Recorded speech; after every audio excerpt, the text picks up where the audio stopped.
আসসালামু আলাইকুম। অ্যাভিয়ারিতে চলে আসলো নতুন কিছু পাখি। এখানে হচ্ছে এক পিস অ্যালবিনো বাচ্চা, এটা এইজ 3 মাস।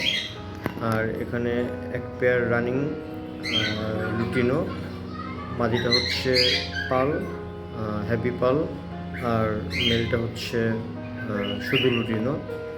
তো উপরের এই 3টা পাখি নতুন, গতকালকে নিয়ে আসা হয়েছে অ্যাভিয়ারিতে। আর নিচের এগুলো আসলে আগের পাখিগুলোই। আপনারা যারা লাস্ট ভিডিও দেখছেন তারা কিন্তু দেখছেন যে এখানে কিন্তু পুরোটা আমার কেস, একটা কেস ছিল, এটাকে পার্টিশন করে দেওয়া হয়েছে এবং পার্টিশন করে দিয়ে এটাকে কিন্তু আলাদা মানে কি বলা চলে, ব্রিডিং কেস করা হয়েছে। আশা করা যায় এইটা একটা পেয়ার হয়েছে, এটাকে মিটিং আমি করতে দেখছি, এই জন্য এটাকে আমি আলাদা করে দিচ্ছি। আর এই পেয়ারটা নিয়ে আমি একটু সন্দেহে আছি, এটা পেয়ার হতেও পারে নাও হতে পারে, তারপরেও জাস্ট দিয়ে রাখছি।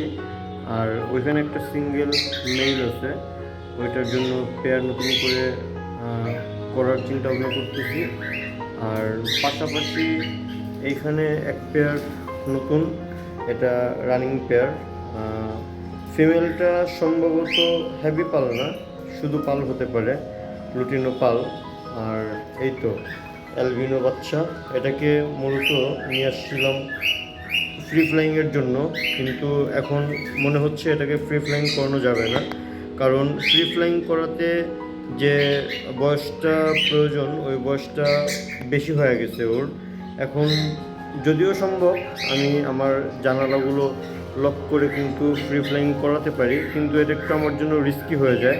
এই জন্য আমি আর ফ্রি ফ্লাইংয়ের দিকে যাব না, আমি আরও কিছু বাচ্চা কালেক্ট করব। তো বাচ্চা এমন আছে ফ্রি ফ্লাইং করাতেও পারি, নাও করাতে পারি, ঠিক নেই। তবে আপাতত এটাকে চিন্তা করছি যে ফ্রি ফ্লাইংয়ের জন্য না, এটাকে আপাতত নর্মাল যে বড় করা দরকার করব। আর পাশাপাশি যদি একটু হালকা টেম তো ছুটে গেছে, এটা একটু টেম করাই ছিল, তারপরে টেম করা যায়। এটা অবশ্য হাতে নিলেও সমস্যা হয় না, এটা অনেকটা ফ্রেন্ডলি, কারণ যার কাছ থেকে আমি পাখিটা কালেক্ট করছি সে আমাকে বলছে এটা অতটা কামড় টামড় দেয় না, আর এটা অনেকটাই ফ্রেন্ডলি। ঠিক আছে, তো এই জন্যই মূলত এটাকে নিয়ে আসা। আর মাশাল্লাহ ও আসার পর থেকে কিন্তু এই সেট আপটা পছন্দ করে নিছে এবং ওর কিন্তু এখানে থাকতে কোনো সমস্যা হচ্ছে না। তো যাই হোক, অনেকদিন যাবৎ অ্যাভিয়ারির কোনো ভিডিও আপলোড করা হচ্ছে না, তাই মোটামুটি একটা ভিডিও আপলোড করলাম। আর নতুন কিছু কেজ আসতেছে, নিচে যেভাবে আমি একটা কেজ বানিয়ে নিয়েছিলাম এভাবেই কাস্টমাইজ করে আরও 2টো কেজ বানাতে দিয়ে আসছি। হয়তো কিছুদিনের ভিতরে আমাদের কেজগুলো এসে পড়বে। আমি এই নিচের যে কেজটা আছে এটার উপরে আরও 2টা কেজ এভাবে বসায় দেবো।